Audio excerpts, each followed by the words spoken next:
نحمده ونصلي على رسوله الكريم اما بعد فاعوذ باللہ من الشیطان الرجیم بسم اللہ الرحمن الرحیم۔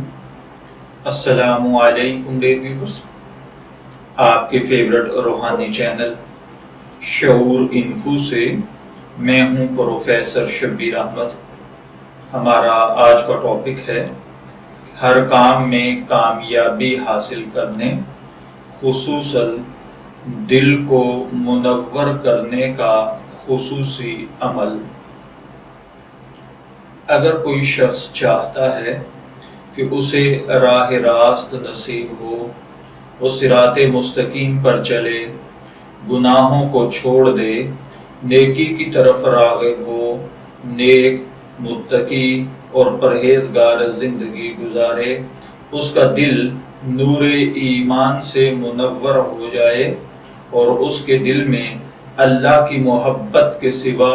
کسی کی محبت نہ رہے، اس کا دل عبادات میں لگے،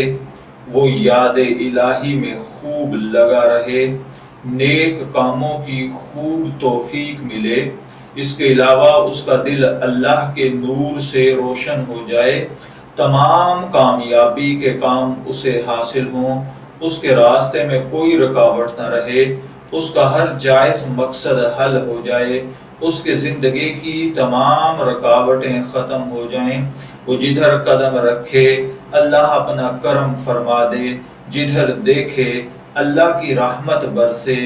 یعنی اس کے کان، ہاتھ، زبان، ہر طرف اللہ ہی اللہ ہو جائے۔ تو اس کے لیے اس بہن بھائی کو چاہیے کہ اللہ وحدہ لا شریک کے یہ دو اسماء مبارکہ ان کو ملا کر پڑھے 11 مرتبہ، اول آخر 11 مرتبہ درود پاک کے ساتھ 1100 مرتبہ صبح اور 1100 مرتبہ شام کو پڑھا جائے۔ دو اسماء مبارکہ جو ہیں وہ ہیں اللہ الخالق، اللہ الخالق، اللہ الخالق، اللہ الخالق۔ اس کو 1100 مرتبہ صبح، 1100 مرتبہ شام کو، یعنی 1100 مرتبہ نماز فجر کے بعد اور 1100 مرتبہ شام کو نماز مغرب کے بعد پڑھا جائے تو انشاءاللہ العزیز آپ کا دل منور اور روشن ہوگا، تمام کاموں میں کامیابی حاصل ہوگی، اللہ تعالیٰ نیکی کی توفیق عطا فرمائے گا، آپ کو غنی کر دے گا، سخی کر دے گا۔ میں دعا گو ہوں کہ اللہ تعالیٰ ہر بھائی بہن کے دل کو منور اور روشن کر دے اور زندگی کے تمام بکھرے کاموں کو سدھار دے۔ اجازت چاہیں گے، پھر ملیں گے کسی نئے روحانی ٹاپک کے ساتھ، تب تک کے لیے اللہ حافظ۔